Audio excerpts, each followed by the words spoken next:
நேற்று இளையராஜா கான்சர்ட் போனோம்ல, அந்த எக்ஸ்பீரியன்ஸ் எப்படி இருந்துச்சு சொல்லு. நல்லா இருந்துச்சு. நேர்ல பாக்குறப்போ என்னத்த நேர்ல பார்த்து இவ்வளவுதான் தெரிஞ்சாரு ஆளு. நீ வாங்கின டிக்கெட்டுக்கு இவ்வளவுதான் தெரிவாரு.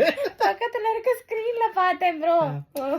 எனக்கு என்னன்னா ரொம்ப நாள் ஆசை இளையராஜா யாரையாச்சும் திட்டி அதை நேர்ல கேட்கணும் அப்படின்னு.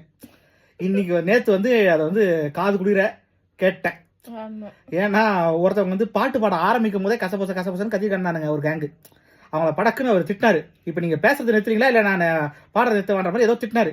அதை கேட்கும் போது ஒரே ஆனந்தமா இருந்துச்சு, இவங்களுக்கு தேவடா அப்படின்னு. மன ஆறுதல். எனக்கு என்னன்னா என் முன்னாடி ஒரு கேங் இருந்துச்சு, ஒரு ஒரு ஒரு அங்கிள்ஸ் சொல்ல முடியாது, ஏன்னா நமக்கு 30 வயசு ஆனதுனால அவங்க ஒரு பார்ட்டிஸ்ல இருப்பாங்க, அண்ணாசன் அன்னீஸ் கேங். அவங்க அந்த கேங்கு பாட்டு பாடவே இல்லை. இந்த இந்த என்ன சொல்லுவாங்களே அவசரம் கொடுக்க கேங். அது பாட்டு ஆரம்பிக்கிறாங்க, அதாவது நான் ஆரம்பத்துல மியூசிக்லாம் வருது, வரத்துக்குள்ளே பக்கத்துல இருக்க பின்னாடி இருக்கவங்களை திரும்பி இது என்ன பாட்டு, நீ 2 செகண்ட் வெயிட் பண்ணா உனக்கே கேட்கும் அந்த பாட்டு என்னான்னு.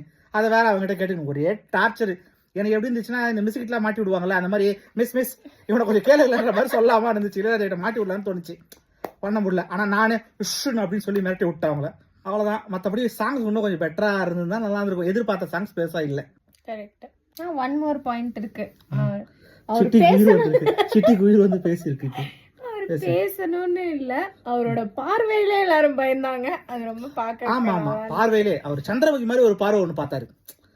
மைக் ஒர்க் ஆகல, இல்ல குறகுறன்னு சத்தம் வந்தது. அப்ப வந்து ஒரு சந்திரமுகி மாதிரி ஒரு பார்வை பார்த்தாரு. அதுக்கப்புறம் வந்து எவனோ ஒருத்தர் என்ன பண்ணிட்டு இருக்கான், ஒரு குழந்தைங்க பாடும்போது மைக் ஆஃப் பண்ணி கொடுத்துட்டு இருக்கிறான்.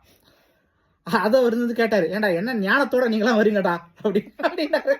ஒரே சிரிப்பு.